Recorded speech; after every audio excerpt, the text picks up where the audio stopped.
சாவகச்சேரியில் ஒரு கரடியை நீங்கள் உருவாக்கி அந்த கரடியை கொண்டே இப்போ ராஜபக்ச குடும்பத்திட்ட கொடுத்துருக்கிறீர்கள். முதல்ல எல்லாருக்கும் ஒரு வணக்கத்தை சொல்லிக்கொண்டு இந்த வீடியோக்குள்ளே போகும். இந்த வீடியோ நான் பொறுமையாகவும் அமைதியாக செய்கிறது காரணம் என்னென்றால், ஸோ யூடியூப்பில் வந்து அக்ரெசிவாக நாங்கள் காய்ச்சமாக இருந்தால் அதை வந்து நிப்பாட்டி போடுவார்கள், பிளாக் பண்ணிடுவார்கள். ஸோ அதனால் நான் டிக்டாக் ஃபேஸ்புக்கில் கதைச்ச மாதிரி இதில் கதைக்க முடியாதுன்றது உங்களுக்கு தாழ்மையாக சொல்லிக்கொண்டு, ஸோ இன்றைக்கு அதிகாலை நீங்கள் எல்லாரும் பார்த்துருப்பீர்கள், அர்ச்சுனா ராமநாதன் ராஜபக்ச, அதாவது எங்களை கொன்று குவித்த ராஜபக்ச குடும்பம், அதாவது ராஜபக்சாவுக்கு முன்னால் மேடையில் பேசிய பேச்சு தமிழர்களின் மனதை புண்படுத்தியது, தமிழர்களை கேவலப்படுத்தியது, தமிழர்களை அவமானப்படுத்தியது. இந்த கரடியை சாவச்சேரியில் வளர்த்த மக்கள் கேவலப்பட்டார்கள். அப்படி கொண்ட நிலையில இன்றைக்கு நாங்கள் சில விடயங்களை தெளிவாக பார்க்க போகிறோம். இந்த அர்ச்சுனா ராமநாதன் யார் என்றது இந்தியான் கணக்கில் இருந்து நீங்கள் தெளிவாக புரிந்து கொள்ளக்கூடியதாக இருக்கும். ஸோ அவருடைய வீடியோக்கு கீழே மக்கள் எப்படி அவரை திட்டி எழுதுகிறாங்கன்றதை நீங்கள் பார்க்கக்கூடியதாக இருக்குது. ஸோ இவருக்கு ராஜபக்சான்ற மேடு ஒன்று கிடைச்சது, அவர் பெருமையாக மகிழ்ச்சியாகவும் அந்த முகத்தின் செந்தளிப்பை வச்சு நாங்கள் பார்க்கக்கூடியதாக இருக்குது. இந்த அகத்தின் அழகு முகத்தில் தெரியும் என்ற ஒரு வண்ணத்துக்கு இந்த முகத்தை பார்க்கும் பொழுது எவ்வளவு சந்தோஷமாயும் எவ்வளவு சிரித்து கொண்டும் சான்ஸ் கிடைச்சிட்டுது, எனக்கு பணம் சம்பாதிக்க சான்ஸ் கிடைச்சிட்டுது என்ற அளவுக்கு சிரித்து கதைக்கும் காட்சிகளை பார்த்தோம். அதாவது ராஜபக்சா என்றாலே தமிழ்நாட்டில் ஒரு பேர் இருக்கு, அது கெட்ட சொல். அதாவது பூ அந்த சொல்லுக்கும் இதுக்கும் சரியான சேமான சொல்லாகத்தான் ராஜபக்சா என்ற சொல்ல தமிழ்நாட்டு எங்களோட தொப்புள் கொடி உறவுகள் பார்க்கும். ஆனால் எங்களுக்கு பிறந்த ஒரு கர்மந்தான் ராஜபக்சாவை தூக்கி பிடிச்சு கதைக்கக்கூடிய ஒரு அர்ச்சுனா ராமநாதன் என்றவர். ஸோ இவர் வந்து அதாவது அந்த மேடையில் பேசினதை எனக்கு ஒரு நண்பர் கொஞ்சம் மொழிபெயர்த்து தந்தார். எனக்கு சிங்களம் தெரியாது, அதனால் அதை சிங்களத்தில் மொழிபெயர்த்து தந்தார்.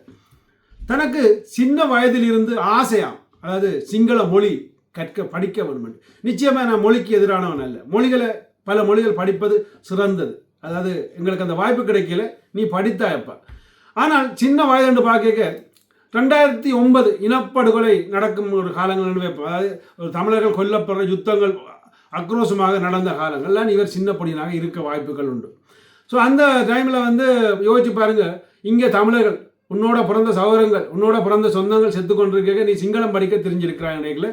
எவ்வளோ ஒரு கேவலமான செய்தியை இந்த உலக மக்களுக்கு சொல்லியிருக்க அப்போ இந்த மேடையில் அது ஒரு பெரிய ஒரு மனவருத்தமாக இருக்குது. அதாவது இன்னொரு விடயத்தையும் சொல்லியிருக்கிறார், இந்த அதாவது மேடைக்கு ஒரு பேச்சு இருக்குது, அதாவது மேடைக்குன்ற ஒரு மரியாதை இருக்குது. ஆனால் நான் பாராளுமன்றத்தில் மேசையை அடித்து உடைச்சு கதைக்கக்கூடிய என்னால், அப்பா ராஜபக்சா உங்களுக்கு முன்னால் எனக்கு கூச்சமாக இருக்குது, கதைப்பதற்கு எனக்கு கூச்சமாக இருக்குது, அந்த கூச்சத்தை நினச்சி என்னால் கதைக்கலாமல் கிடக்கு உங்களுக்கு முன்னால் என்று அது ஒரு உச்ச கௌரவத்தை ராஜபக்சாவுக்கு கொடுத்துருக்கிறார். அதாவது எங்களை கொன்று குவித்த ராஜபக்சாவுக்கு கொடுத்துருக்கிறார். இதில் வேற ஒரு சின்ன ஒரு விடயத்தை சொல்லியிருக்கிறார். எப்படின்னா, அதாவது தான் தமிழனாக மட்டும் புறக்காட்டி நான் உங்களுக்கு பின்னால் வந்து நின்றிருப்பேன். அப்போ தமிழராக பிறந்தது கேவலமாக நினைக்கக்கூடிய இந்த அர்ச்சுனா ராமநாதன் என்றார். அதாவது இப்படியெல்லாம் வசனங்களை பேசியிருக்கிறார். அதாவது நான் இப்போ ஒன்று ஒரு கேள்வியில் இதில் நான் கேட்க விரும்புகிறேன். மக்களே, நீங்கள் அதை உணர்ந்து கொள்ள வேணும். எனக்கு உண்மையாக சொல்ல போனால் உடனே இப்போ ஒரு எழுதுகிறேன், உனக்கு அர்ச்சுனான்ற வீடியோவை விட உனக்கு வேறு வீடியோ இல்லையா, பிழைப்பு இல்லையா, வேறு பிழைப்பு இல்லையான்ற மாதிரி எழுது. அவர் என்ன பிழைக்கிறான்னு எனக்கு தெரியாது. அதாவது ஒன்று புரிஞ்சுக்கணும். இப்படியான பதில் போடுறாங்களுக்கு இப்போ அர்ச்சுனா இப்படி ஒரு விஷயத்தை செய்யக்கல, நாங்கள் மௌனிச்சு கொண்டு இருந்தமாக இருந்தால், நாங்கள் அதை எதிர்ப்பு தெரிவிக்காமல் இருந்தமாக இருந்தால், ஸோ அதை நாங்கள் ஏற்றுக்கொள்கிறோம் என்று அர்த்தம். ஸோ அதனால் அர்ச்சுனா ஒவ்வொரு நாளும் ஒவ்வொரு விடயத்தை செய்து கொண்டு இருக்கிறோம். அப்போ அதை நாங்கள் மௌனிக்க முடியாது, அதுக்கு நாங்கள் பதில் கொடுத்து கொண்டே இருக்க வேணும். அதாவது இந்த கருத்துக்களை நீங்கள் எப்படி பார்க்கணும்னா, இப்போ அர்ச்சுனா ஆருடைய ஆளுன்றது திட்ட தெளிவாக தெரியுது. ஸோ இதுக்கு மேலே நாங்கள் இனி இந்த கரடியை நம்பி பிரயோசனம் இல்லை என்றதும் நீங்கள் புரிந்து கொள்ள வேணும். இதே சும்மா ஒரு ஸ்ரீதரன் எம்பி அவர்கள் எங்கள் இந்த பாராளுமன்ற கண்டினில் இருந்ததே களவாக வீடியோ எடுத்து பப்ளிக் பண்ணி அதில் அரசியல் செய்த ஆள் தான் இந்த அர்ச்சுனா. அதாவது உண்மையாக சொல்ல போனால் அதுக்காக நான் அவர் திறமன்னு சொல்லலை, அவர் நல்லன்னு சொல்லலை, நான் ஒரு பக்கம் இப்போ இல்லை.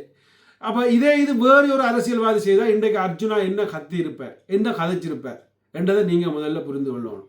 அதாவது வேறு ஒரு அரசியல்வாதிகள் இந்த ராஜபக்ச மேடையில் போய் பேசினா இவர் என்ன செய்திருப்பார்.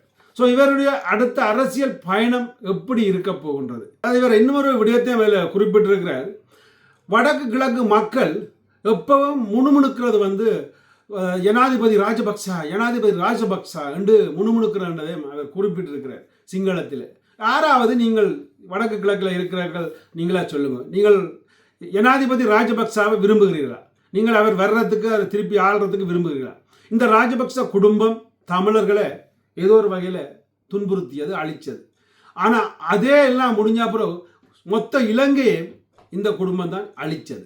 அதாவது அங்கே உயிர் சேதம், இங்கே பொருள் சேதம்.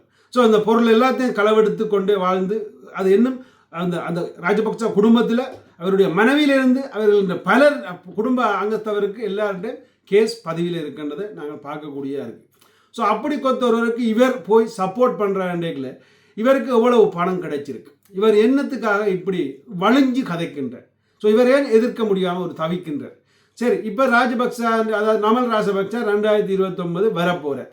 அவர் வந்தால் என்ன கட்டம்? அடுத்த கட்டம் இப்போ கொன்று குவித்ததோ இல்லாட்டி இனப்படுகொலை செய்ததோ இல்லாட்டி ஏதோ ஒன்று சொல்கிறாங்க. எல்லாத்துக்கும் இவர்கள் வந்து ஏதேனும் ஒரு தீர்வு தந்தார்களா? இல்லை. உதாரணத்துக்கு சொல்ல போனால் உலக யுத்தம் நடக்குதுன்றா அமெரிக்கா ரஷ்யாவும் சேர்ந்து இந்த ஹிட்லரை அழிச்சா பிறகு என்ன அவர்கள் வந்து அப்படியே ஜெர்மனியில் அப்படியே ஜெர்மனை பிடிச்சி வச்சுக்காங்க இல்லையே. பிடிச்சி எல்லாம் அழித்து முடிஞ்ச பிறகு அடுத்த நாளே அங்கே ஆஃபீஸ் வேலை ஆரம்பிச்சிட்டுது. மக்களுக்கு சுதந்திரம் வாழ விட்டுட்டு அமெரிக்கா அங்கே 2-3 ஆர்மி கேம்பை வச்சுக்கொண்டு அதே மாதிரி ரஷ்யா விட்டுட்டு பேருந்து கொஞ்சம் காலத்தில் விட்டுட்டு போயிட்டுது. ஸோ அதுதான் இயல்பு. அப்போ அடுத்த கட்டமாக அந்த மக்களுக்கு ஒரு தீர்வை கொடுக்க வேணும். அப்போ அதை கொடுக்காத ஒரு குடும்பம் இனி என்ன சொல்லுமென்று சொல்லட்டா, இனி சொல்ல போகிறது உங்களுக்கு முடிஞ்சால் தனிநாடு தருவோம், அப்படி முடியாட்டி காவல்துறை அதிகாரம் தருவோம், அப்படி முடியாட்டி 13ஆம் திருத்த சட்டம் தருவோம், அப்படி இல்லாட்டி காணி உங்களுக்கு உரிமை தருவோம் என்று உலகத்தையும் வாக்கு மூலம் கொடுத்து, இந்த பொய் வாக்கு மூலத்தையும் உங்களுக்கு கொடுத்து உங்களை ஏமாற்றி வாக்கு பெற்று வெல்ல வாய்ப்புகள் உண்டு தமிழ் மக்களே. அதாவது அர்ச்சுனா மட்டுமல்ல, எந்த தமிழன் ராஜபக்சாவோட சேர்ந்து நின்றாலும் தயவு செய்து இனி ராஜபக்ச குடும்பம் எங்களுக்கு வேண்டாம். இதுதான் எங்களுடைய தீர்ப்பாக இருக்க வேணும் தமிழர்களே. இதை தவிர வேறு ஒன்றுமே நான் சொல்ல முடியாது. இதனால் நான் சொல்கிறதால் நீங்கள் ஏற்றுக்கொள்ள வேண்டிய அவசியம் இல்லை.